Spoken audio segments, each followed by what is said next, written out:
विद्यालय विकास में महत्वपूर्ण योगदान है शिक्षकों का, बालकों का एवं अभिभावकों का, जन सहयोग का, भामाशाहों का एवं राज्य सरकार की शिक्षा नीतियों का। विद्यालय विकास अधिगम की दूसरी आधारशिला है।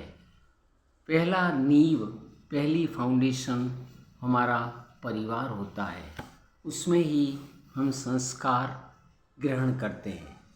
संस्कार परिवार से प्राप्त होते हैं, शिक्षा हमें विद्यालय से प्राप्त होती है। आवश्यकता है विद्यालय विकास में संस्कार के साथ साथ शिक्षा की। शिक्षा दी जा रही है लेकिन संस्कारों में अभिवृद्धि भी की जानी आवश्यक है। संस्कारों की नींव परिवार के वातावरण से और वंशानुगत होती है। परिवार का वातावरण, समाज का वातावरण किस प्रकार का है, उसी से हमारा संस्कारों का निर्माण होता है। क्योंकि संस्कार अनुकरण से और आचरण से सीखे जा सकते हैं। तो परिवार का, घर का, पड़ोस का, समाज का, मित्रों का वातावरण अगर संस्कार युक्त है तो हमें संस्कार प्राप्त होंगे। इसके साथ साथ जब विद्यालय विकास में संस्कारों की नींव रखी जाती है तो विद्यालय का वातावरण भी एक महत्वपूर्ण योगदान प्रदान करता है। शिक्षकों का आचरण कैसा है? शिक्षक संस्कारवान होने चाहिए, होते हैं, लेकिन वह आचरण में प्रदर्शित करें, क्योंकि बालक अनुकरण से सीखता है। इसके साथ साथ शिक्षकों के साथ साथ पाठ्यक्रम भी महत्वपूर्ण है।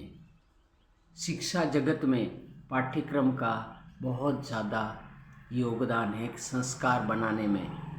अगर पाठ्यक्रम में संस्कारों को, हमारी संस्कृति को, हमारी जड़ को, हमारी सभ्यता को, हमारी परंपराओं को, हमारी विचारधाराओं को जोड़ा जाएगा, जो वैदिक संस्कृति है, सनातन संस्कृति है, उसको पाठ्यक्रम में सम्मिलित करने से संस्कारों की नींव स्थापित हो सकेगी।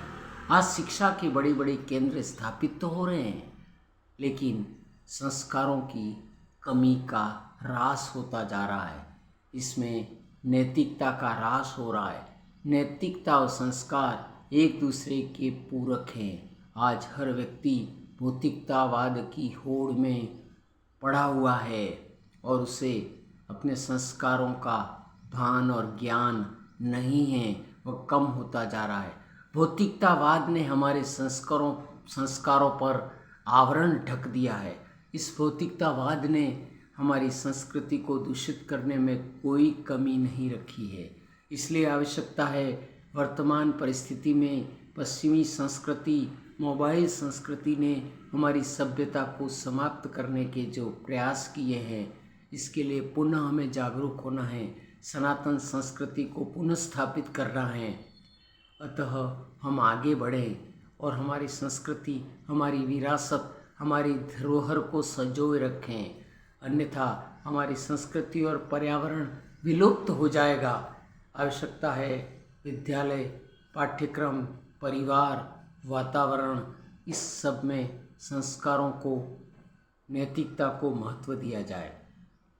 आज जितने भी कार्यक्रम हो रहे हैं उसमें नैतिकता को महत्व दिया जाकर नैतिकता को प्रोत्साहित किया जाए और ईमानदारी को बढ़ावा देने के लिए इस प्रकार की कारगर नीतियाँ अपनाई जाए, जिससे नैतिक व्यक्ति का मनोबल, ईमानदार व्यक्ति का मनोबल न टूटे और ऐसी परंपराओं को प्रोत्साहित और पुरस्कृत करने की आवश्यकता है।